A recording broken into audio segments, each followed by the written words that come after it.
3 weeks after the passing of legendary broadcaster Martin Plascak, his family continues to remember the legacy that he left behind. Terry Craig is here to tell us more about the voice of the Wabash Valley. Carrie?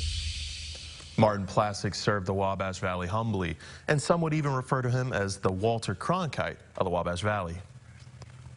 A first-generation American, Martin Plascak found his love for broadcasting at an early age. Their chore was kitchen staff, so they waited the tables, cleaned up afterwards, and he said my dad was broadcasting back then. He would have a broom in his hand, or a mop, and act like it was a microphone and would broadcast. Plascak was the voice of the Valley for over 40 years.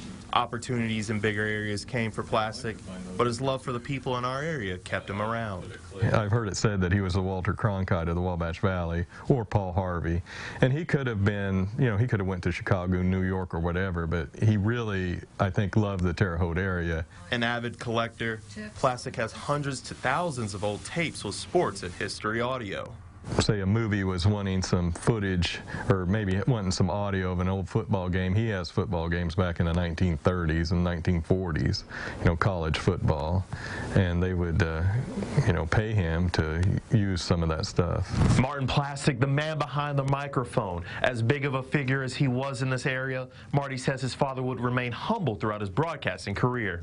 Out of all the things he saved, he didn't save anything for himself because he thought he was no big deal, He was very humble, and he didn't, they had interviews with him they did back when he retired, and he said, it's no big deal, what's the big deal? I'm just reporting the news.